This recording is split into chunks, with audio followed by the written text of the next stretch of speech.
see, our clothing. As I said at the beginning in exhibiting the business suit, is undertaker clothing, ministerial clothing, military clothing. For all those things which in our culture we cultivate an uptight attitude. Hold yourself in, restrain yourself, like this. But in doing this, you see, we are constantly at war with ourselves. It is as if you were moving your arm, and you want to move your arm very strongly in one way. All right, you go like that. You immediately tighten the bicep. And that would be the natural thing to do. In lifting something heavy, you immediately tighten the bicep, and up it comes. But supposing you tighten the tricep at the same time, which is the muscle here on the back, then you get this. You're fighting with yourself, you see? And although this movement may look, oh, very tough and strong, it isn't at all. Because you're fighting with yourself while you do it. Now, in this way, all the time, we have been taught to fight with ourselves because our personalities have been split. Our culture tells us that we are, on the one hand, a nasty little animal that has to be controlled and beaten into submission, and that on the other hand, we're a rational soul, which is the sort of higher self which is supposed to take control of the lower self.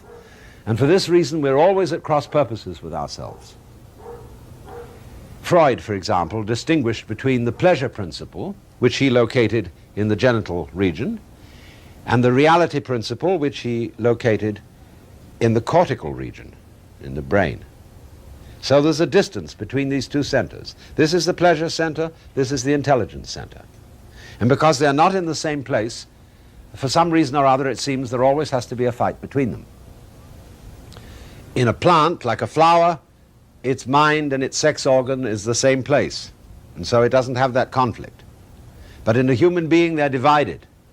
And so we think they're divided, at least, simply because they are at a distance from each other in space. But they're not really divided at all. They look different. The head looks very different from the genitals. But in the same way, bees look very different from flowers. One flies freely in the air and buzzes, and the other is rooted to the ground and colorfully perfumes the environment, so the bee is attracted to it. But the thing is that these two very different looking things are in fact one single organism, because if there are no bees, there are no flowers, and if there are no flowers, there are no bees. They come together, as the Chinese have a phrase, to arise mutually.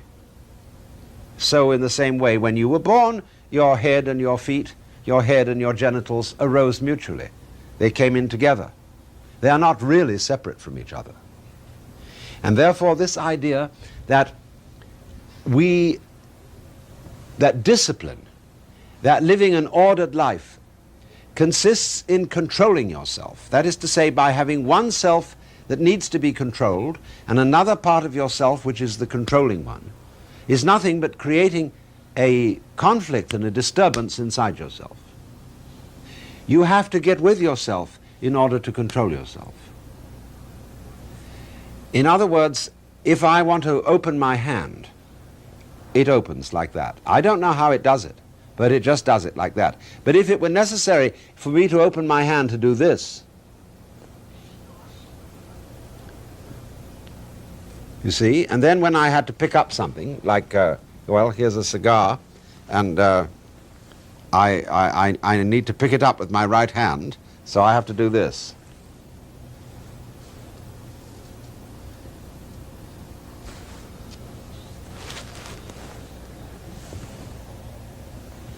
I mean, wouldn't that be absurd?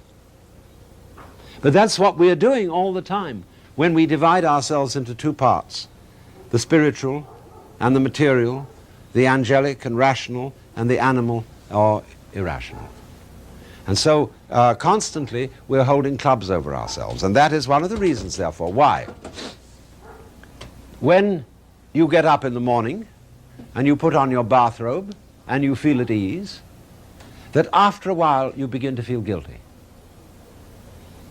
Because you feel you should be, as we say, dressed and in your right mind so that you can go out and be a person of action. You can go to the office and feel that there it is. Now that's another thing which makes the philosopher comment in connection with clothing, is commuting. Every day in the urban areas, millions of people are absolutely wearing themselves out, tearing their nerves to distraction by going along the freeways in a car, fouling the atmosphere to do their work. And their work, you see, is completely divorced, something quite separate from their play. Now this is one of the great insanities of our civilization. Every sensible person should get paid for playing. If you don't get paid for playing, something's wrong with you. You haven't learned the art of life.